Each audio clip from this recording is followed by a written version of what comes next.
이제 하겠습니다. 여러분들은 이제 실습을 거의 마쳐가고 있잖아요. 마쳐가는 입장에서 아 이런 게 좀 아쉽다 하는 게 있습니까? 아 이거 와서 이런 걸 좀 배우고 가야 했는데 아쉬운 거. 예. 저부터 말씀드리면 우선은 좀 이제 학기 중이다 보니까 네. 그러니까 저런 이제 실습 다른 하신 분들 이렇게 글 남기신 거나 이렇게 보면 아이들이랑 오랜 시간을 조금 있으면서 저희 같은 경우는 이제 매칭을 해도 이제 잠깐 정말 짧은 시간밖에 못 있는데 특히 아동센터나 아동인 기관으로 실습 오신 분들은 그러니까 매칭되거나 친해진 아이들을 이제 말 그대로 이제 저희가 배웠던 접근 방식대로 뭐 상황을 뭐 보고 뭐 판단하고 뭐 이런 절차대로 네. 그런 접근을 못 해본 건 좀 아쉽긴 한데요. 어쨌든 네. 그러니까 체험을 한 느낌이는 이제 그런 좀 디테일이 조금 아쉽기는 했어요. 근데 이게 또 뭐 학기 중이고 하니까 물리적으로 그럴 수밖에 없다는 생각이 드는데 오케이. 또 다른 분들은요? 저도 약간 그쪽으로 생각했는데 네. 여기 너무 딱 그 교육 수업에 잘 짜여져 있어서 굳이 뭐 그런 게 안 해도 되겠다 싶은 생각이. 저도 생각이 비슷한데 이제 뭐 전문 선생님들이 있으니까 근데 그러니까. 중간에 저희도 학습 지도를 하긴 했지만 약간 뭐라 해야 되지 이게 좀 한참 시간이 지나서 한 번씩 이렇게 하는 뭐 개념이라서 조금 아쉽기도 하고 요렇게 하는 거 자체도 좋긴 한데 하루에 뭐 약간 1시간 정도 규칙적으로 이렇게 접했으면 더 아이들이랑 사실 처음에는 되게 애들이랑 내가 3주밖에 안 있는데 나라는 사람을 이렇게 해가지고 서로 정리고 약간 거기에 또 상처받지 않을까를 생각을 했는데 너무 감정적으로만 생각을 했던 것 같고 오히려 내가 여기서 뭔가 하는 거를 학습이나 뭔가를 도와줄 수 있고 아니면 선생님들 이렇게 같이 하면서 제가 이제 그 선생님들 하는 거를 또 보고 조금 더 배워갈 수 있는 부분도 있었을 건데 너무 소극적으로 내가 됐나? 막 움츠러들었나 이런. 일단 알겠습니다. 또요? 저 학습적인 부분에서 선생님들이 말씀드렸고 저는 체육 활동을 네. 할 때 조금 더 다양한 방법이 있었으면 좋겠다.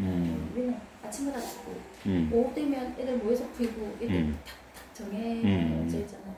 그거 말고도 좀 다른 방법에 그 뭐 야구를 한다던가 뭐 배드민턴도 있고 뭐 족구도 있고 이렇게 다양한 방법에 이게 좀 적용이 되었으면 좋겠다. 왜냐면 피구를 잘하는 아이들 같은 경우에는 늘 보면은 얘가 잘한다면 자기가 공을 잡아도 얘한테 패스를 한다고. 그러니까 희선이가 나줘 이러면 희선이한테 어쩔 수 없이 이렇게 양보를 많이 해. 그러니까 물론 이 아이들이 착하니까 많이 양보를 해서 희선이가 뭐 많이 던지게 한다든가 아니면 그 러시아의 아리나 그 아이한테 그럼 너한테 너 해봐 자기가 하는 게 아니라 너 해봐 너 잘하니까 너 해봐 이런 식으로 많이 양보를 하더라고요. 근데 다른 다양한 체육 활동하면 얘가 잘하는 게 분명히 있으면 자기가 또 알아서 이렇게 표현할 수 있는 그 다양한 방법이 있을 텐데 항상 피구를 하면 얘한테 공이 가고 얘한테만 공이 가서 걔들만 공격을 한다는 거 얘들 그냥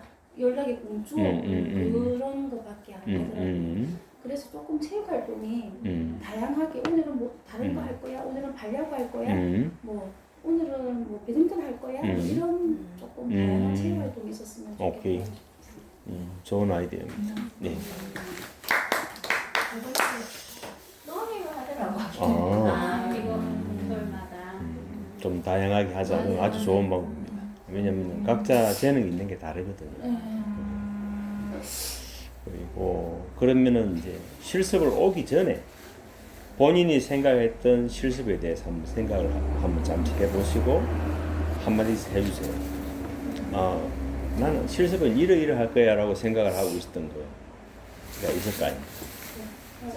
똑같아요. 그냥 처음에 시작할 때는 제가 먼저 요양원을 네. 이제 신청을 했다가 안 하고 아동센터로 갔는데 요양원에 먼저 간 선생님이 도저히 체력으로 허리가 안 아파서 못하겠다라는 예. 얘기를 했었거든요. 네. 이 환자가 있으면 그걸 이제 시간마다 음. 이렇게 바로 해주고 음. 눕혀주고 이걸 허리 안아서 그냥 손을 탁 넘기면 그분이 이렇게 팍 뼈가 부러지고 한다는 그래서 이렇게 안아서 눕히고 안아서 바로 해줘야지만 일정한 시간 이렇게 욕찬 걸리고 해서 그걸 실습생들한테 모든 걸 맡기다 보니까 일주일 만에 허리가 너무 아프고 너무 힘들고 또 청소하느라 그런 게 조금 너무 힘들더라라는 얘기를 해서 저는 아동센터로 가면 저는 아이들하고 많이 대하는 시간이 있는데 가서 또 아동들하고 엄청나게 많은 시간을 보내면 어떡하지? 라는 생각을 되게 많이 했거든요. 근데 의외로 그 부분보다 훈대장님이 맨 처음에 온 날 그 사회복지사는 청소하러 온 분이 아니고 자원봉사하러 온 분이 아니다. 교육을 받고 공부를 해야 된다. 라고 해서 저는 그날 공부만 하는 건가? 라는 이제 생각을 했는데 정말 공부만 이제 하긴 했어요. 근데 과제가 또 너무 많다 보니까 제 스스로 생각하는 힘보다는 그날 분량이 너무 많아서 생각할 수 있는 여력이 아니라 그냥 앞에 분들 따라가는 오케이. 그거밖에 안 돼서 너무 많구나 이 생각이 조금 들었어요. 알겠습니다. 또 다른 분은요? 저도 선생님이랑 좀 비슷한 부분도 있고 좀 다른 부분도 있는데, 그러니까 저도 이제 어쨌든 실습이고 현장이라 하니까 어떤 이제 현장에서 이제 실무적인 업무를 조금 옆에서 보고 체험하고 뭐 이렇게 함께 해본다 생각했는데, 어쨌든 뭐 아까도 말씀드린 것처럼 학기 중이 아니어서 뭐 아이들 접할 물리적인 시간 자체가 없고, 그리고 이제 어쨌든 여기 안에 이제 개편에 있는 프로그램들이 있어서 처음에는 이게 다 분명 몇 개 될 수 있을까 많지 않나 생각했는데, 제가 이번에 그 대면 세미나 때문에 그 학교 대면 세미나 때 갔을 때 이제 여러 다양한 분에서 실습한 선생님들의 대화를 조금 해보고 이제 그 세미나 담당하시는 교수님이 이런저런 질문을 하시는데, 의외로 아까 옆에 선생님 말한 것처럼 몸으로 실습을 하시는 분들이 제법 많으시더라고요. 네. 그리고 이제 그 외적인 시간에는 따로 뭐를 특별한 과제를 가지고 계시지 않는 것 같더라고요. 네. 근데 이제 저희 같은 경우는 그 시간을 과제를 하고 이제 뭐 어쨌든 제가 지역 아동센터 왔으니까 지역 아동센터 뭐 설립 기준, 운영 방침 뭐 이런 여러 가지 디테일한 걸 알다 보니까 제가 그날 조금 느꼈던 게 그 교수님이 이런저런 이제 막 디테일하게는 안 해도 이게 전체적인 이제 맥락을 설명하시는데 이해가 너무 잘 되는 거예요. 그리고 교수님이 이렇게 한 번씩 이건 아세요 하는데 정말 신 선생님은 저만 대답을 하게 되는 거예요. 네. 그러니까 이제 거기서도 어디서 오셨어요 뭐 이런 얘기가 나오고 이제 그리고 이제 쉬는 시간 되니까 이제 다른 분들이 이제 지역 아동센터에 이제 실습을 가실 분이나 하고 있는 분들이 저한테 와서 그럼 어떻게 해요? 이렇게 물으시더라고요. 그래서 저희는 이렇게 센터장님이 해놓으신 프로그램이 있어서 조금 체계적으로 교육을 이론적인 교육도 받는다. 이게 실무에서 그러니까 책에서 보는 이론이랑 이게 실무에서 할 수 있는 양식이 이렇게 약간 결합된 이런 프로그램이 잘 돼 있어서 그렇게 하시냐면서 거기는 그러시더라고요. 저도 그 얘기 네, 저도 돌아와서 보니까 제게 완전히는 안 되지만 어렴풋이나마 못했던 근데 저 안에 약간 스미되지 않는 게 분명히 있는 것 같아요. 저는 생각한 거랑은 분명히 다른 모습의 실습이었지만 이게 결과적으로는 제가 저한테는 좀 유익한 시간이 아니었나 이게 사회복지 현장 실습을 자원봉사 개념으로 할 수도 있고 사회복지사 실습을 할 수도 있거든요. 그래서 제가 여러분에 하는 말 중에 하나가 이 사회복지 현장 실습이지만 사실은 사회복지사 실습이에요 라는 이야기를 했잖아요. 그게 뭐 단어 한두 개 차이 같지만은 굉장한 차이가 있는 겁니다. 왜냐하니까 이 사회복지 현장에서 주로 우리가 다루는 게 서류들이에요. 이걸 자원봉사자가 할 수 있는 게 아니에요. 사회복지사들이 해야 되는 거예요. 근데 전체적인 개념이나 이 서류들을 보지 못하면 실습을 했다고는 하지만은 그냥 몸으로 때우고 온 거예요. 그러면 의미가 없어요. 예를 들어서 군대 같으면 조직이 있잖아요. 뭐 소대가 있고 중대가 있고 대대가 있고 연대가 있고 사단이 있고 이렇게 이런 조직이 있거든요. 조직이 있는데 그럼 사회복지사의 위치가 어디라는 거예요? 어디냐는 거예요. 이 지휘계통이거든요. 이해가요? 그냥 뭐 분대 세수 단위가 분대인데 분대원 자리가 아니에요. 이해가십니까? 그런데 만약에 실습 현장에 가서 그냥 쓸고 닦고 클라이언트 그냥 필요한 거 도와주고 이걸로 끝나버리면 자원봉사 그냥 하러 갔다 온 거예요. 그러니까 뭐 이런 말을 하는 사람들이 많지는 않을 겁니다. 근데 저는 오자마자 2일째 되면은 실습 설립 계획서를 짜게 하잖아요. 아동센터를 어떻게 세우는. 맞아.